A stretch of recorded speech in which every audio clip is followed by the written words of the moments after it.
नमस्कार विद्यार्थियों। Decade classes YouTube channel आपका हार्दिक स्वागत करता है। हम पढ़ रहे हैं मेवाड़ के राजवंश। आगे मेवाड़ के राजवंश एक महत्वपूर्ण राज्य के रूप में यहाँ पे जो शासक थे उन्होंने शासन किया। मेवाड़ के राजवंशों की बात करें तो मेवाड़ के राजवंशों में हम पढ़ रहे हैं गोहिल। क्या पढ़ रहे हैं?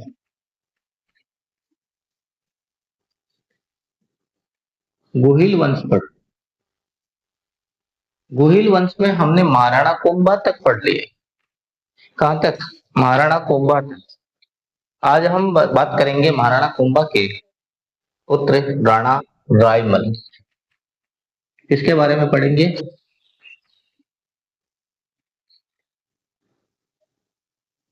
राणा रायमल।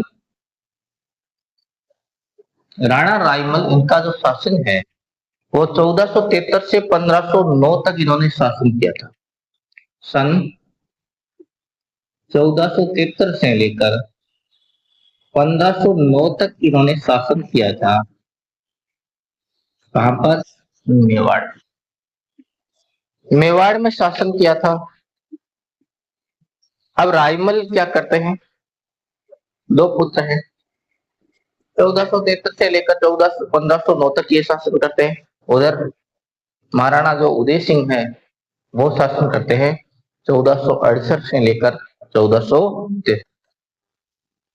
1473 से 1468 का जो शासन है वो हम बाद में पढ़ने वाले हैं। पहले हम पढ़ेंगे रायमल की जो रानी थी जिसका नाम था श्रृंगार देवी। क्या नाम था? श्रृंगार देवी। रायमल की जो रानी थी, रानी का क्या नाम था? कौन थी?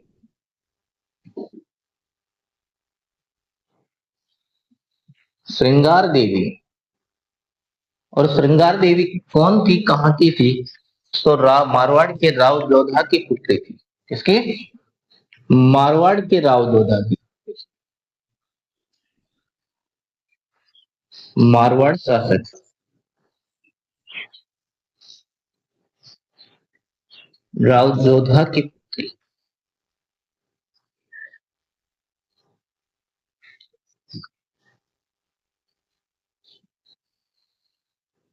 और मारवाड़ जो शासक है राव जोधा वो कौन थे? तो वो रणमल के पुत्र थे। वही रणमल जो कुंभा से पहले जाकर यहाँ पे कई सारी मेवाड़ में यहाँ की जो राज्य व्यवस्था है अस्त व्यस्त करने वाले व्यक्ति के रूप में जाने जाते हैं। कुंभा के पिता को इन्होंने मार डाला। कुंभा के पिता कौन थे जिनको इन्होंने मार डाला है? कौन थे भाई? कुंभा के पिता को मार डाला। और कुंभा के पिता को मारने के बाद में यहाँ पर मारवाड़ का जो आधिपत्य करता है, लेकिन उसके बाद में कुंभा क्या करते हैं? इनको मार डालते हैं। एक युद्ध था जो जिसमें मारे गए थे। अब ये तो सारी बातें थी।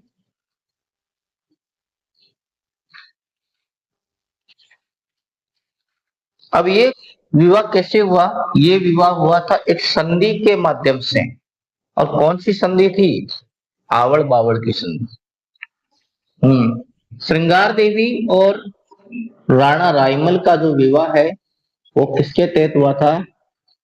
आवड़ बावड़ की संधि के तहत हुआ।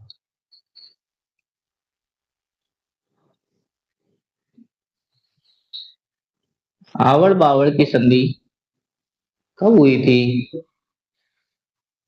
पिछले हमने जो पिछला अपना वीडियो था उसमें पढ़ा था कि आवड़ बावड़ की जो संधि थी वो 1453 में हुई थी। कब हुई थी? 1453 ईस्वी में। 1453 ईस्वी में हुई थी। किसके मध्य हुई थी? राव जोधा और राणा कुंभा के मध्य हुई। राणा कुंभा के मध्य हुई थी। तो राव जोधा की जो पुत्री थी जिसका नाम था श्रृंगार देवी, उनका विवाह किससे किया गया? राणा रायमल से किया गया। और किसकी मध्यस्थता से किया गया? ये जो संधि थी, ये जो समझौता था, इसमें मध्यस्थता कौन किसने की? हंसाबाई ने की। तो ये तो थी पीछे और की बातें जो यहाँ से एक दूसरे से जुड़ के बनती है। अब यहाँ पे देखो, ध्यान देने योग्य बात है, राणा रायमल की पत्नी का नाम, रानी का नाम श्रृंगार देवी था, जो मारवाड़ के शासक राव जोधा की पुत्री है। लेकिन इन दोनों का विवाह जो हुआ वो किसके, कौन सी संधि के तहत हुआ? तो वो संधि कौन सी थी? आवड़ बावड़ की संधि। और ये कब हुई थी आवड़ बावड़ की संधि? ये हुई थी अपनी 1453 ईस्वी में। कब हुई थी? 1453 ईस्वी में। अब इस संधि के तहत विवाह हुआ, लेकिन ये क्या हो गई? रानी तो है ही किसकी? रायमल की। अब रायमल ने क्या किया?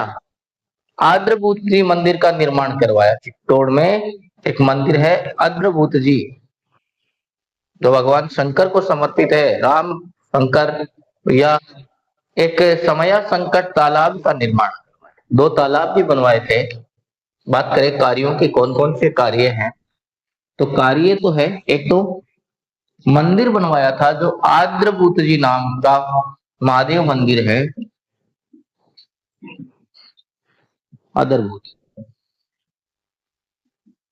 आदरभूत जी महादेव मंदिर का निर्माण कहाँ करवाया? चित्तौड़ में।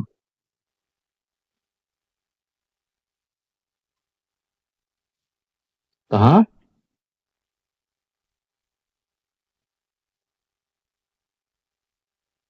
चित्तौड़ में करवाया। वो एक तालाब भी बनवाया था जिसका नाम था रामशंकर नामक तालाब का निर्माण क्या करवाया?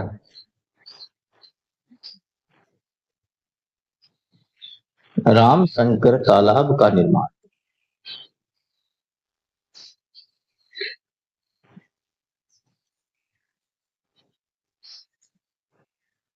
ये तो इनके क्या हो गए? कार्य हो गए। क्या हो गए? किसके? राणा रायमल ने ये कार्य किए थे। अब राणा रायमल के बाद में कौन कौन शासक हो रहा है? यहाँ से एक नए वंश की शुरुआत होती है ना? एक नया वंश उदय होता है। यही गोहिल वंश की एक दूसरी शाखा भी बनती है।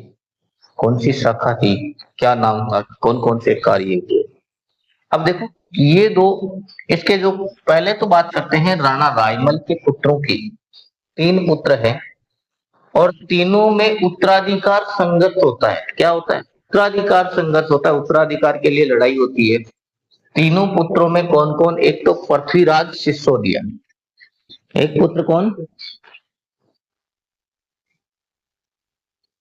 पृथ्वीराज सिसोदिया।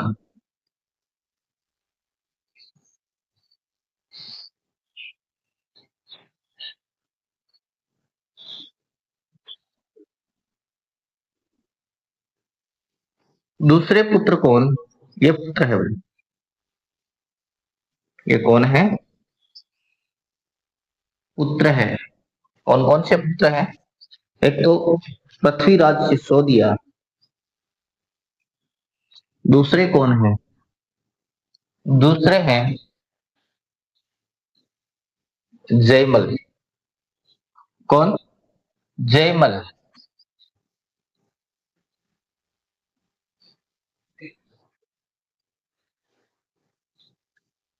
इन दोनों के साथ में क्या होता है?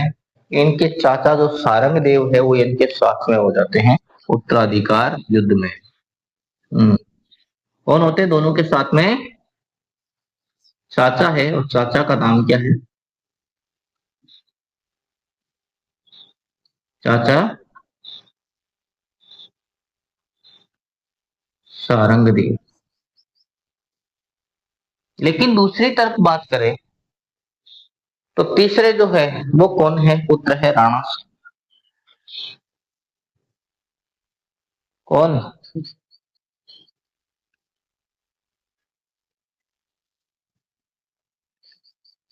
राणा सांगा। मेवाड़ के वंशों की बात करें तो यहाँ पर ये उत्तराधिकार संगत होता है। तीनों के बीच में क्या होता है? तीनों पुत्रों के में क्या हो जाता है, उत्तराधिकार संघर्ष से शुरू हो जाता है। तो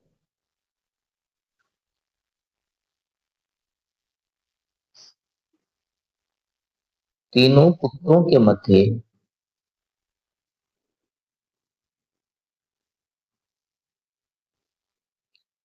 उत्तराधिकार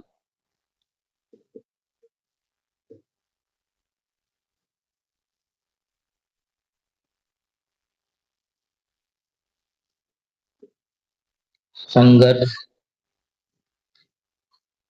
शुरू होता है। यह हुआ, जब ये संघर्ष हुआ इसका क्या परिणाम निकला, कौन कहाँ चला गया।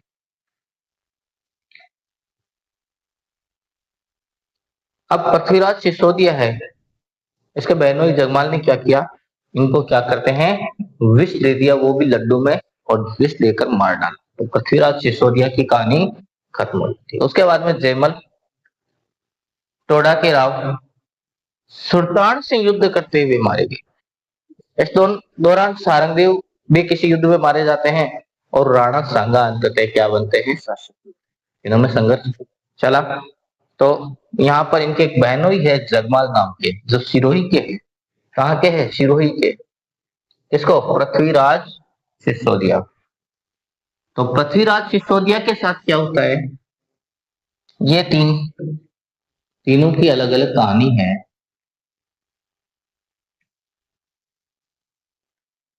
पृथ्वीराज सिसोदिया की बात करें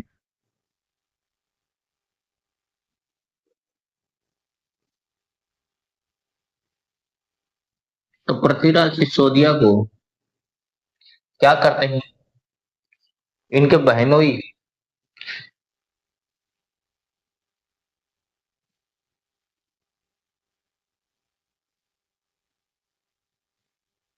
कौन है, जगमाल। कौन है बहनोई, जगमाल। कहाँ के हैं, सिरोही।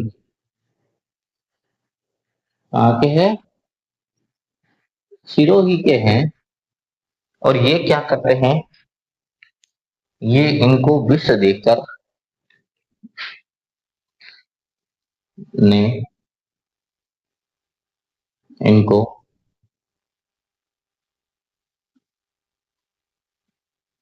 जहर देकर, और कैसे दिया, लड्डू में।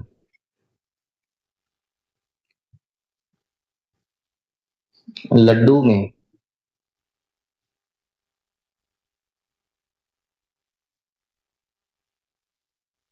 मार डाला। तो पृथ्वीराज सिसोदिया का क्या हो जाता है, यहाँ पे अंत हो जाता है।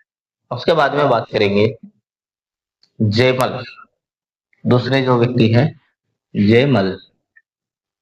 जयमल का भी यही कुछ हाल होता है। क्या होता है, कौन है, जयमल। अब जयमल के साथ में क्या होता है, ये टोडा के राव सुल्तान से किसी युद्ध में मारे जाते हैं।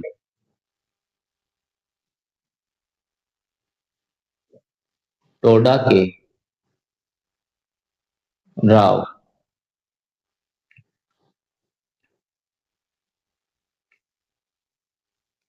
सुल्तान से युद्ध करते हुए मारे गए। तो इनका भी क्या हो गया, अंत हो गया। अब बात करते हैं तीसरे शासक की। तो यहाँ पे उनके बाद में शासक कौन बनता है, राणा सांगा। अब कौन बचा, उत्तराधिकार युद्ध हुआ, और युद्ध के बाद में घटनाएं ऐसी हुई कि इनको तो इनके बहनोई ने मार डाला जहर दे के, और ये किसी युद्ध में मारे गए। और उसके साथ में सारंगदेव भी किसी युद्ध में मारे जाते हैं। बाद में शासक कौन बनते हैं, यहाँ पर कौन बनते हैं, राणा सांगा। लेकिन राणा सांगा से पहले यहाँ पर हम बात करते हैं पृथ्वीराज सिसोदिया की। पृथ्वीराज सिसोदिया को एक उपाधि दी गई है, उस उपाधि का नाम है उड़ना राजकुमार। क्या नाम है, उड़ना राजकुमार, यानी उड़ने वाले राजकुमार की उपाधि इनको मिली हुई है। किसको मिली है, पृथ्वीराज सिसोदिया। तो पृथ्वीराज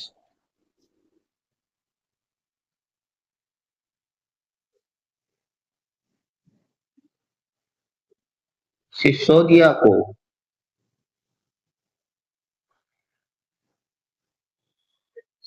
उड़ना राजकुमार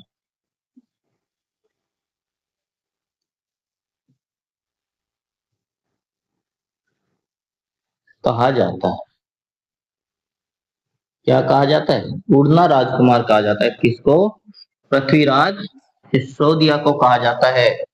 क्या कहा जाता है? उड़ना राजकुमार कहा जाता है। तो ये तो उपाधि मिली इसको। अब हम बात करेंगे, ये तो जितना हमारा जो राणा रायमल के बारे में है, पत्नी का नाम रानी श्रृंगार देवी है, मारवाड़ शासक राव जोधा की पुत्री है। आवड़ बावड़ की जो संधि होती है उसके तहत वो क्या होता है, इन दोनों का विवाह होता है और आद्रभूत जी महादेव मंदिर का ये निर्माण करवाते हैं चित्तौड़ में। रामशंकर तालाब का भी निर्माण करवाते हैं। 3 पुत्र है, पृथ्वीराज सिसोदिया, जयमल और राणा साहब। तीनों पुत्रों के मध्य उत्तराधिकार संघर्ष होता है और ये जो उत्तराधिकार संघर्ष होता है इसका जो नतीजा है कोई स्पेशल ज्यादा नहीं निकलता है। उसके साथ उन दोनों के साथ में उनके चाचा सारंगदेव होते हैं जो राणा सांगा को हटाना चाहते हैं। लेकिन पृथ्वीराज सिसोदिया को यहाँ पर क्या करते हैं, इनके जो बहनोई है जगमाल सिरोही के हैं, इनको जहर देकर क्या कर देते हैं, मार डालते हैं, लड्डू में जहर खिला देते हैं। उसके बाद में क्या होता है, जयदेव जो है, जयमल जो है वो टोडा के राव सुल्तान से युद्ध करते हुए मारे जाते हैं और किसी इसी प्रकार के युद्ध में चाचा सारंगदेव भी युद्ध में ही रह जाते हैं और पृथ्वीराज सिसोदिया को उड़ना राजकुमार कहा जाता है। ये तो उनके बारे में जानकारी है, छोटी छोटी जानकारी। कहां पर क्या हुआ, किस प्रकार की जो घटनाएं हैं, आपको इंपॉर्टेंट चीजें मिल रही है तो आप विशेष रूप से उन चीजों को ध्यान दें जहां से एग्जाम में क्वेश्चन पूछे जाते। जैसे उड़ना राजकुमार है, राणा रायमल की पत्नी कौन थी, कितने पुत्र थे, कौन कौन से थे, तीनों पुत्रों के मध्य जो संघर्ष हुआ, पृथ्वीराज सिसोदिया को किसने मार डाला, जयमल कौन से युद्ध में मारे गए, है ना। तो ये तो सारी जानकारियां जो है वो आपको प्राप्त हो रही है। अब कहानियां हैं तो कहानियां तो बहुत लंबी होती है, अब इतना अपने पास में समय भी नहीं रहता है कि सारी कहानियों को आपको बताया जाए, फिर भी जहां पर जरूरत होगी बता दी जाएगी। अब बात करेंगे राणा सांगा, जिनका जन्म होता है 1482। कब होता है? 1482 में इनका जन्म होता है। ये थोड़ा सा क्या है कि गहरा पढ़ना है, क्योंकि राणा सांगा जो है अपने आप में मेवाड़ के एक सुदृढ़ शासक के रूप में कार्य। अब सुदृढ़ शासक है तो इन्होंने काम भी बहुत सारे किए हैं। कौन कौन से काम किए हैं उनकी चर्चा करने वाले हैं। बात करते हैं राणा सांगा। राणा सांगा ने क्या क्या किया, कौन कौन से कार्य किए, उनकी चर्चा करने।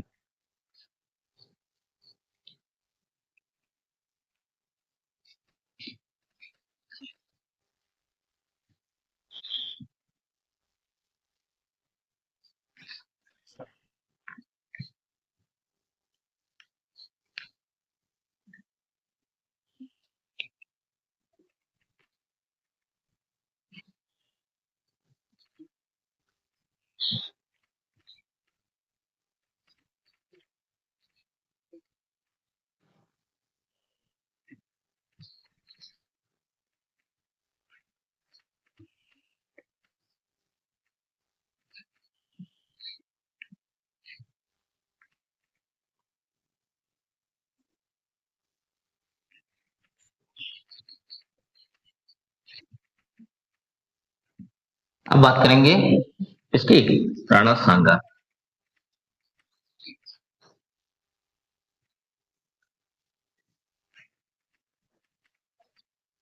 राणा सांगा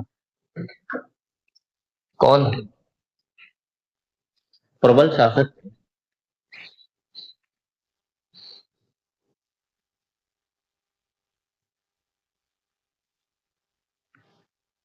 राणा सांगा की बात करते हैं। राणा सांगा का जो जन्म है वो 1482 में होता है। पिता रायमल है और माता रतन कंवर है। संगार देवी के पुत्र नहीं बने। राज्याभिषेक होता है 1509 में। जन्म कब हुआ? 1482 में। जन्म 1482 में होता है। हाँ। माता कौन है? पिता का तो पता ही है। पिता कौन है? रायमल है। पिता कौन है? रायमल है। और माता, इनकी माता का नाम रतन कंवर। क्या नाम है?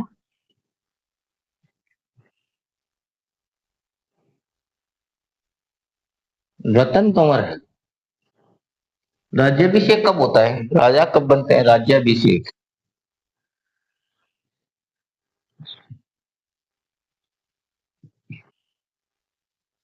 राज्याभिषेक ये होता है 1509 में,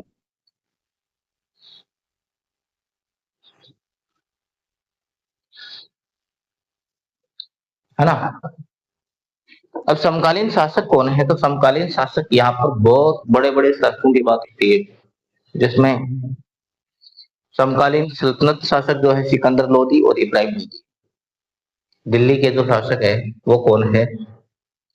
सिकंदर लोदी और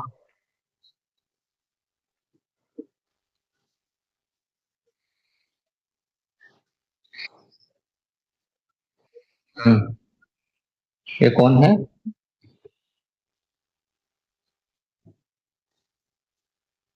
समकालीन दिल्ली शासक कौन है?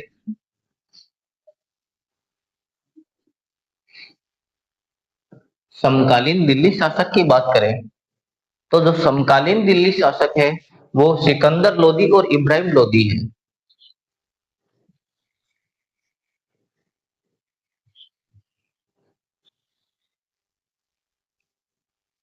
लोदी व इब्राहिम लोदी है।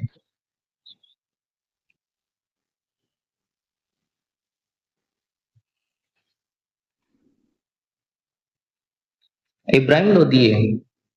वहीं पे समकालीन मुगल शासक की बात करें तो मुगल शासक कौन? बाबर।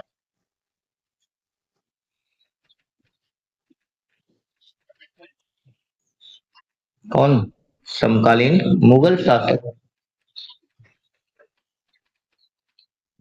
तो कौन है? बाबर है। ये सल्तनत के शासक है, दोनों ही दिल्ली के ही है। ये भी दिल्ली के, ये भी दिल्ली के। लेकिन ये जो शासक है ये सल्तनत शासक है। कौन है? सल्तनत शासक। अब क्या होता है, इन दोनों के बीच में कौन कौन सी घटनाएं होती है? राणा सांगा और इब्राहिम लोदी या फिर सिकंदर लोदी। सबसे पहले बात करते हैं कौन सा युद्ध होता है इब्राहिम लोदी और राणा सांगा के बीच में। एक युद्ध होता है 1517 ईस्वी में। कब होता है? 1517 ईस्वी में राणा सांगा और इब्राहिम लोदी के बीच में एक युद्ध होता है। कौन सा युद्ध? खातौली का युद्ध। खातौली का युद्ध जो होता है उसमें राणा सांगा विजय होते हैं। उसके बाद में धौलपुर बाड़ी में होता है। बाड़ी जो धौलपुर का युद्ध होता है तो ये होता है 1518 में। और इस युद्ध में भी राणा सांगा की विजय होती है। इब्राहिम लोदी के जो सेनापति मियां माखन और मियां हुसैन है उनकी हार होती है। उसके बाद में गागरोड का जो युद्ध होता है वो महमूद खिलजी और महाराणा सांगा के बीच में होता है, जिसमें क्या हो जाता है, आसफ खान और राणा सांगा इसमें भी विजय होते हैं। और क्या कर देते हैं, आसफ खान की यहाँ पे हत्या हो जाती है, बंदी बना लिया जाता है। किसको? महमूद खिलजी को। तो ये तो है कौन कौन सा युद्ध। उसके बाद में बयाना का युद्ध होता है जो बाबर और राणा सांगा के बीच में होता है। इन सभी युद्धों को हम व्यवस्थित रूप से पढ़ने वाले। सबसे पहले बात करेंगे 1517 वाले युद्ध की, जिसका नाम है खातौली का युद्ध। कहाँ पे हुआ? खातौली नामक स्थान पर हुआ था। तो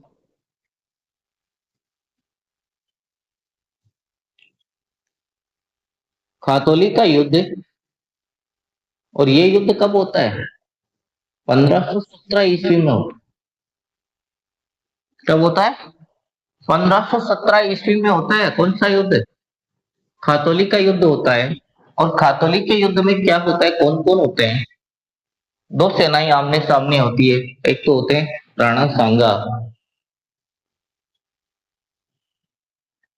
राणा सांगा व उसके सामने इब्राहिम लोदी। सिकंदर लोदी का कोई विशेष योगदान नहीं रहता है, तो इब्राहिम लोदी है। इस युद्ध में क्या होता है, राणा सांगा की तो होती है विजय।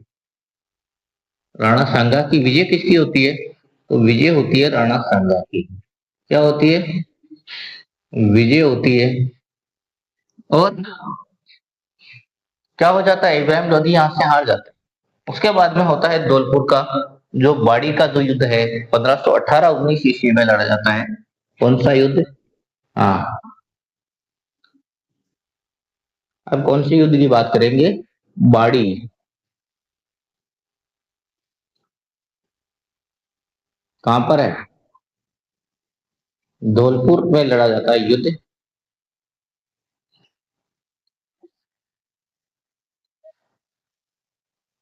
धौलपुर में होता है, इब्राहिम लोदी वापस आते हैं। कब आते हैं, 1517 में यहाँ से हार होती है, तो ये 1518-19 में वापस आ जाते हैं। कब आ जाते हैं, 1518-19 में वापस आ जाते हैं। और 19 में वापस आकर क्या करते हैं, यहाँ पर युद्ध करते हैं। किससे, राणा सांगा से। किससे करते हैं, राणा सांगा से युद्ध करते हैं। कौन युद्ध करते हैं, हाँ, पहले कौन हार के गया था, इब्राहिम लोदी। तो इब्राहिम लोदी वापस आ जाता है। यहाँ पे इब्राहिम लोदी अकेला नहीं आता है,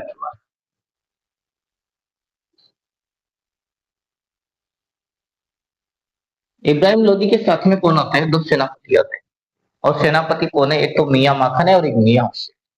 कौन है सेनापति इस युद्ध में, सेनापति की बात करें, सेनापति कौन है, एक तो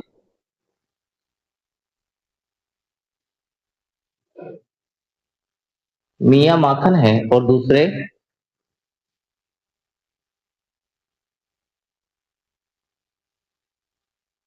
मियां हुसैन है।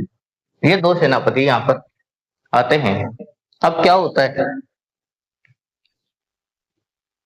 तो अब क्या होता है आगे, इब्राहिम लोदी और जो बाबर है, इन दोनों के बीच में युद्ध होता है। कौन सा, धौलपुर बाड़ी का जो युद्ध होता है, उस युद्ध में भी राणा सांगा की विजय होती है। और बाबर को यहाँ इब्राहिम लोदी को फिर से यहाँ से क्या करना पड़ता है, जाना पड़ता है। तो विजय किसकी होती है, विजय तो होती है राणा, है ना। इब्राहिम लोदी को फिर से यहाँ से भागना पड़ता है, ऐसी मुसीबत आ जाती है। उसके बाद में जो तीसरा युद्ध है, वो युद्ध है झालावाड़ में होता है, गागरोड नामक। ये होता है 1519 में। अब यहाँ पे इब्राहिम लोदी नहीं आया, अब आते हैं महमूद खिलजी। कौन आते हैं, महमूद खिलजी। युद्ध कौन सा, गागरोन का युद्ध।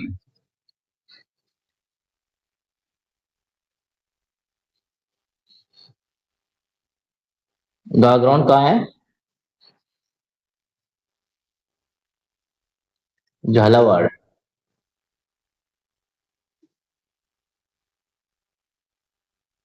का युद्ध।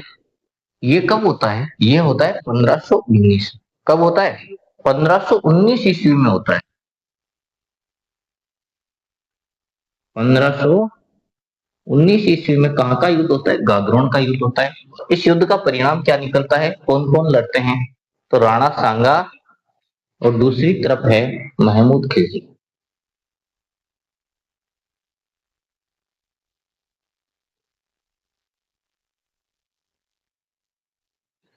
राणा सांगा व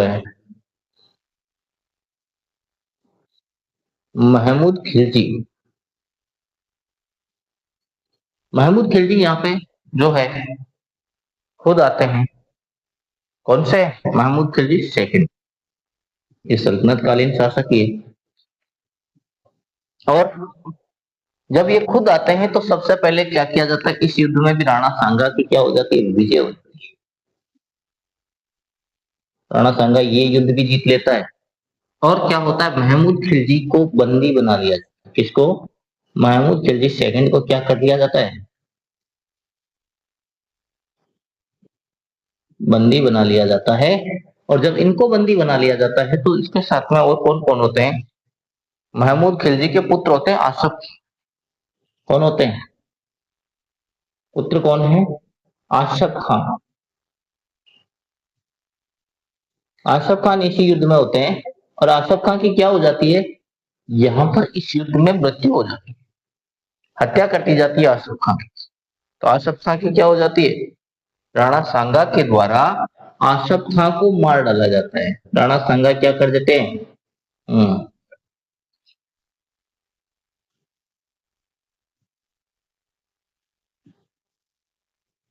राणा सांगा द्वारा, या राणा सांगा के हाथों।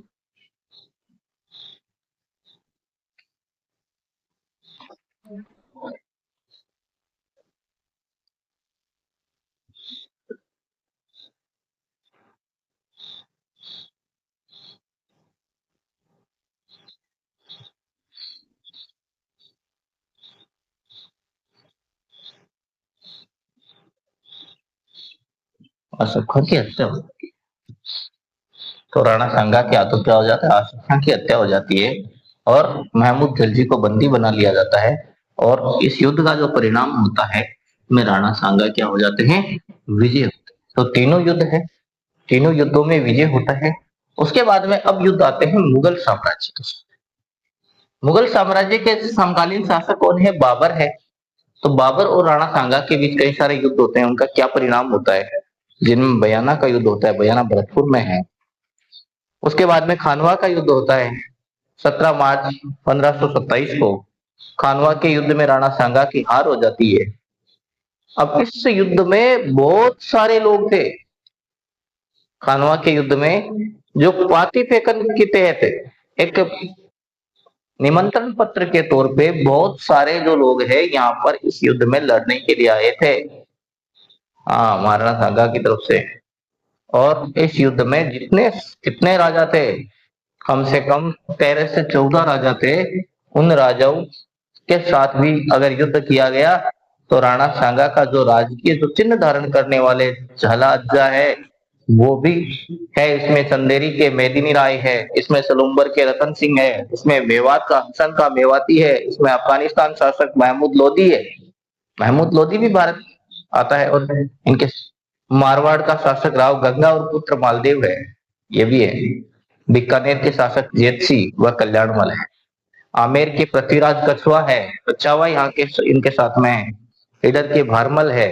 तो ये सभी मिलकर किससे लड़ते हैं? यहाँ पर जो युद्ध करते हैं, इस युद्ध में क्या हो जाता है? उनकी हार हो जाती है। कौन सा युद्ध है? ये खानवा का युद्ध है। और बाबर की जीत के कारण है उसके पास में तोप खाना और तुगलक का जो पद्धति थी, तुलुगमा पद्धति, जो चापामार युद्ध प्रणाली की तरह की स्पेशल, हाँ, जो फाइटर आर्ट है, उसको लेकर बाबर आता है। अब 30 जनवरी 1588 को क्या किया जाता है? सामंतों के द्वारा सांगा को जहर दे दिया जाता है। इसके पीछे कारण यह है कि इस युद्ध में हारने के बाद भी, इस युद्ध में बिल्कुल घायल होने का 80 घावों को खाने के बाद भी बाबर की इच्छा ये रहती है कि वापस हो जाए और इस बार युद्ध में राणा सांगा जाए और क्या करे? बाबर की हत्या करे। लेकिन सभी सामंतों ने मना किया कि इस स्थिति में जाना उचित नहीं है। जब वो नहीं माने, क्योंकि उनको लगता था कि इससे क्या हो सकता है, मेवाड़ का बहुत बड़ा नुकसान हो सकता है, तो उस नुकसान को बचाने के लिए क्या कर दिया सामंतों ने? इनको जहर दे दिया। कालपी में क्या हो जाती है? इनकी मृत्यु हो जाती है। ये जो राणा सांगा का जो विष दिया था, अंतिम संस्कार कहाँ पे किया? मांडलगढ़ पे। राणा सांगा की छत्री मांडलगढ़ में ही है। और राणा सांगा के पुत्र जो है, 4 पुत्र थे, उनके बारे में हम चर्चा करेंगे। लेकिन एक बार हम पढ़ते हैं कौन सा युद्ध, अभी बात करते हैं बयाना की युद्ध की। कौन सा युद्ध है? बयाना का युद्ध है। किनके बीच में? या आप एक काम करते हैं, पहले बोर्ड को क्लियर करते हैं, उसके बाद में हम बात करेंगे जो बाबर के साथ 2 युद्ध हुए हैं, दोनों युद्धों की।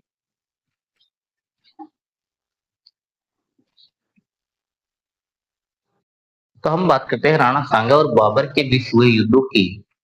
सबसे पहले बात आती है, एक नंबर पे युद्ध होता है बयाना का युद्ध। बयाना का युद्ध 16 फरवरी 1527 ईस्वी को होता है।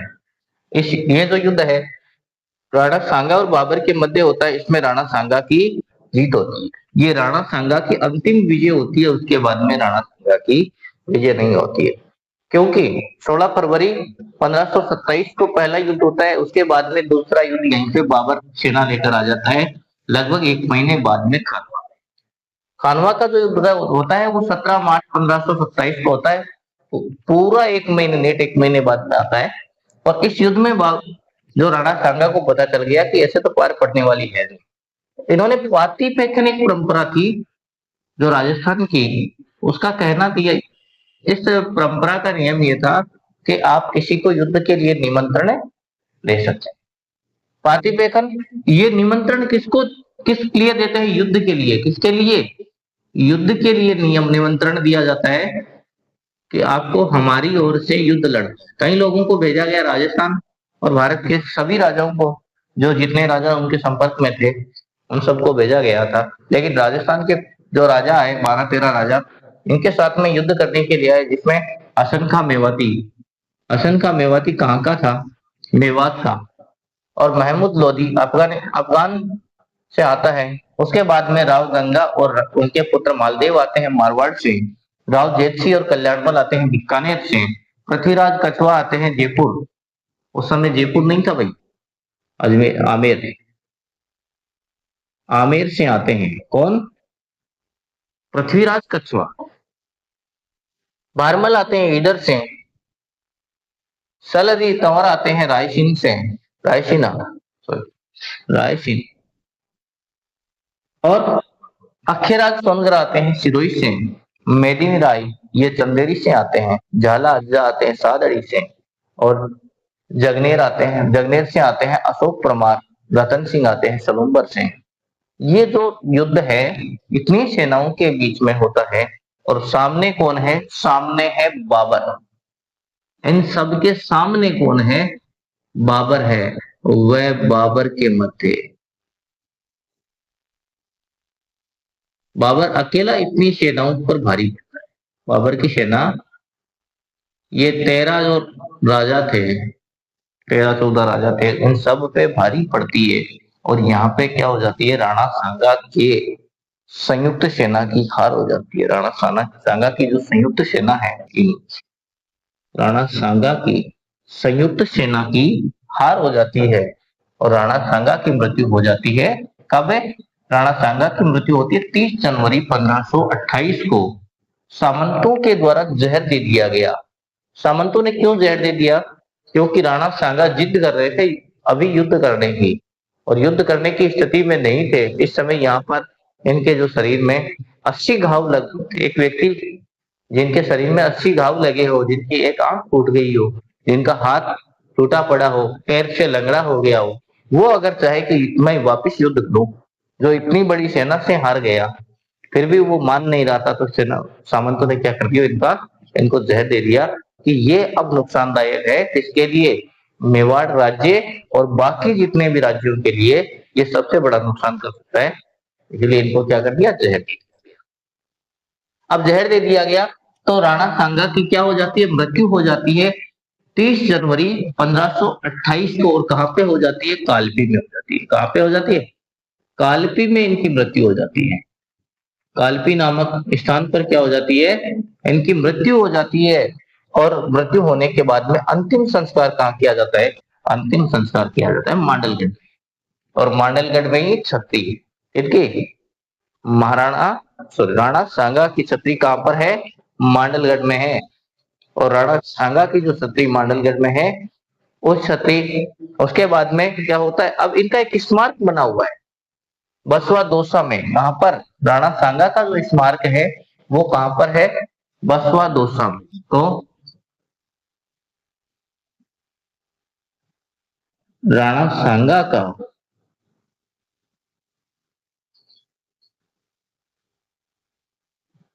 स्मारक कहाँ है? तो ये कहां पर है? ये बसवा दौसा में।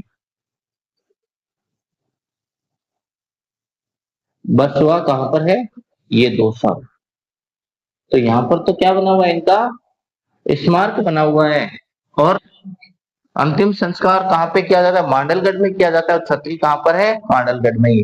अब राणा सांगा के 4 पुत्र, 4 पुत्र कौन कौन से हैं? एक तो रतन सिंह है, रतन सिंह के बाद में भोजराज, भोजराज वही जो मीराबाई के पति हैं। हाँ, उसके बाद में विक्रमादित्य, विक्रमादित्य वही जिसको बनवीर ने, जिसकी हत्या बनवीर ने की थी। किसने? बनवीर ने हत्या की।